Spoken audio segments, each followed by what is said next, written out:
semuanya, kembali lagi bersama saya Widiasti Anggraini Kasiran dengan NPM 0227231139. Saya merupakan mahasiswa semester 4 dari kelas 4A Universitas Hairun Kota Ternate, Fakultas Ekonomi dan Bisnis Prodi Akuntansi. Nah, jadi teman-teman, di video kali ini saya akan membahas materi mengenai teknik analisis data metode etnografis.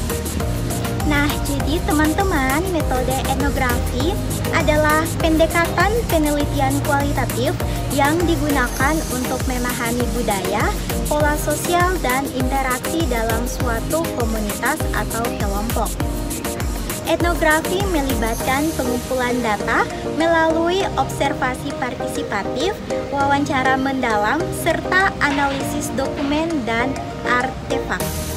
Dalam proses ini, peneliti terlihat secara langsung dengan subjek peneliti untuk menggali pemahaman tentang makna yang dibentuk oleh individu dalam konteks sosial mereka. Analisis data dalam etnografi bertujuan untuk mengidentifikasi pola, tema, dan hubungan dalam data yang diperoleh untuk membangun pemahaman yang mendalam mengenai fenomena sosial tersebut. Jadi teman-teman, sejarah metode etnografi dapat ditelusuri kembali ke akhir abad ke-19 dan awal abad ke-20. Saat para antropolog seperti Bronislaw Malinowski mulai mengembangkan prinsip-prinsip etnografi modern. Malinowski menekankan pentingnya partisipasi langsung dalam penelitian, di mana peneliti tidak hanya mengamati, tetapi juga ikut berinteraksi dengan komunitas yang diteliti.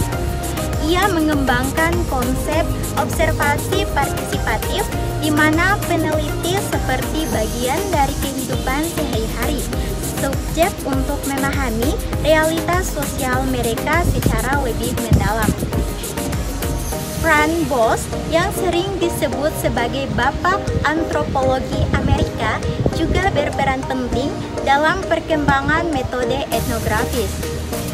Boas menekankan pentingnya pemahaman budaya dari perspektif orang yang berada dalam budaya tersebut atau relativisme budaya.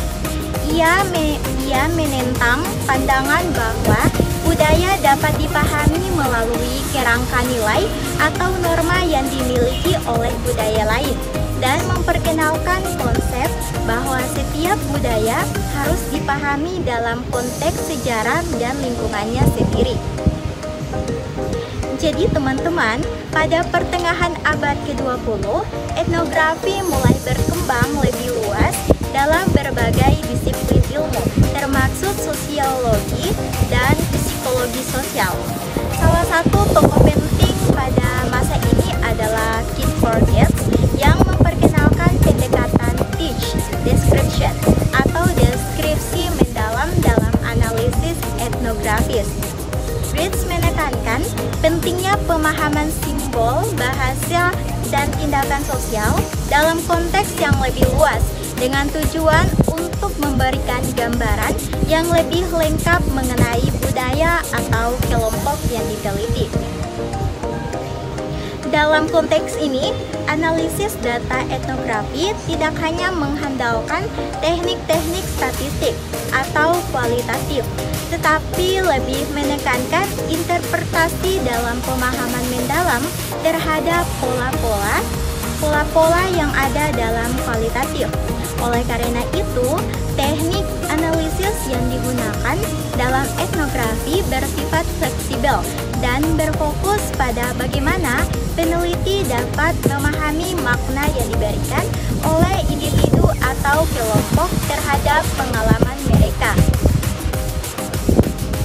Nah, jadi salah satu teknik utama dalam analisis data etnografi adalah analisis tematik, di mana peneliti mengidentifikasi tema atau pola yang muncul secara berulang dalam data yang dikumpulkan. Tema-tema ini mencakup nilai-nilai keyakinan, hubungan sosial, atau perubahan yang terjadi dalam komunitas yang diteliti. Analisis tematik memungkinkan peneliti untuk mengelompokkan informasi yang relevan dan menentukan hubungan antara berbagai aspek yang ada dalam data. Selain itu, coding data merupakan teknik penting lainnya dalam analisis etnografi.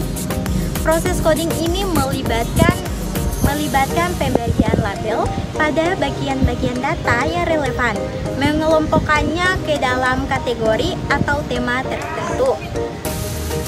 Coding dimulai dengan tahap open coding, di mana peneliti mengidentifikasi elemen-elemen penting dalam data. Dilanjutkan dengan actual coding untuk menghubungkan kategori-kategori tersebut. Dan artinya selective coding yang mengarah pada identifikasi kategori utama yang relevan dengan penelitian. Analisis naratif juga merupakan pendekatan yang digunakan untuk menganalisis data dalam bentuk cerita atau pengalaman pribadi yang disampaikan oleh subjek penelitian. Peneliti yang menggunakan pendekatan ini berusaha untuk menyusun cerita yang menggambarkan perjalanan hidup atau pengalaman individu dalam konteks budaya mereka. Jadi, teknik ini sangat berguna untuk memahami bagaimana individu membangun identitas sosial mereka melalui pengalaman dan interaksi mereka dengan orang lain. Selanjutnya yaitu analisis wacana. Jadi teman-teman, analisis wacana adalah teknik lain yang sering digunakan dalam etnografi di mana peneliti mempelajari bagaimana bahasa digunakan untuk membentuk pemahaman dan realitas sosial. Analisis wacana tidak hanya memfokuskan pada teks atau ucapan, tetapi juga pada konteks sosial, kekuatan, dan ideologi yang mungkin terlibat dalam penggunaan bahasa. Teknik ini sangat relevan untuk dimiliki bagaimana narasi atau wacana tertentu dapat memengaruhi persepsi dan perilaku individu dalam kelompok sosial. Selain itu, dalam analisis data etnografi, penting untuk melakukan refleksi peneliti. Hal ini mengacu pada pengakuan bahwa posisi latar belakang dan perspektif peneliti dapat memengaruhi cara data dikumpulkan, dianalisis, dan diinterpretasikan. Etnografi modern mengharuskan peneliti untuk secara aktif merefleksikan bias dan pengaruh pribadi mereka dalam proses penelitian guna menghasilkan analisis yang lebih jujur dan akurat. Di era kontemporer, perkembangan teknologi dan media digital juga telah memengaruhi metode etnografis. Penggunaan metode sosial dan komunitas daring sebagai objek peneliti etnografi semakin populer. Peneliti kini dapat mengakses data secara lebih luas dan cepat, serta berintegrasi dengan komunitas secara virtual. Meskipun demikian, analisis data etnografi digital tetap mengharuskan peneliti untuk menjaga keakuratan dan kedalaman pemahaman budaya serta interaksi sosial yang terjadi di dunia maya. Analisis data dalam metode etnografi adalah proses sistematis yang digunakan untuk mengorganisir, menginterpretasikan, dan memahami data lapangan, seperti observasi partisipatif, wawasan mendalam, dokumen, dan artefak budaya, berbeda dengan analisis data kuantitatif yang bersifat numeris dan terstruktur. Analisis data etnografi lebih bersifat deskriptif, konseptual, dan induktif. Artinya, pola dan tema dalam data ditentukan selama proses analisis, bukan ditentukan sebelumnya.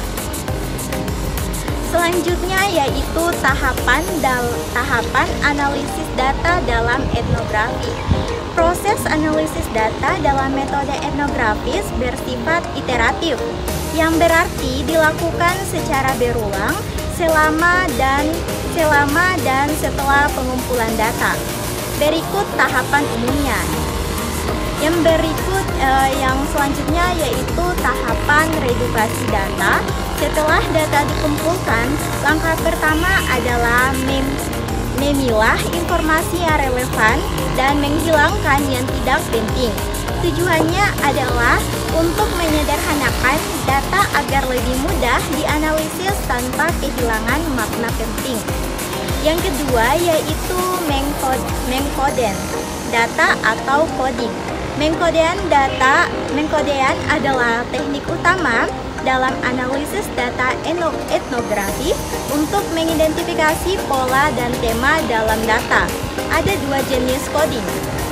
Jadi yang pertama yaitu open coding, artinya menandai konsep-konsep utama dalam data tanpa kategori yang ditentukan sebelumnya. Yang kedua yaitu axial coding, artinya menghubungkan berbagai kategori dan mengidentifikasi hubungan antara konsep coding bisa dilakukan secara manual dengan membaca ulang transkrip wawasan dan catatan lapangan, atau dengan perangkat lunak seperti NVivo, AtlaSD, atau MaxD. Yang ketiga yaitu memoing atau pencatatan refleksif. Memoing adalah proses menulis catatan reflektif selama analisis. Memo ini berisi pemikiran peneliti, interpretasi data, serta hubungan antara berbagai konsep yang ditentukan. Yang keempat yaitu triangulasi data. Triangulasi data dilakukan untuk memastikan bahwa temuan penelitian akurat dan valid. Ada beberapa jenis triangulasi. Yang pertama yaitu triangulasi sumber, yaitu membandingkan data dari berbagai informan. Triangulasi metode mengombinasikan wawasan, observasi, dan analisis dokumen. Triangulasi peneliti melibatkan beberapa peneliti untuk mengurangi subjektivitas. Yang kelima yaitu deskripsi mendalam. Etnografi menuntut street description, yaitu deskripsi rinci yang menggambarkan tidak hanya apa yang terjadi, tetapi juga konteks sosial dan makna di baliknya. Yang keenam yaitu penyusunan, temuan, dan interpretasi. Setelah data dianalisis, hasilnya harus disusun dalam bentuk narasi atau model konseptual yang menjelaskan hubungan antara kategori dan pola sosial yang ditemukan. Selanjutnya yaitu tantangan dan strategis dalam analisis data etnografi. Tantangan dalam analisis data etnografi, volume data besar. Data etnografi biasanya sangat banyak dan kompleks.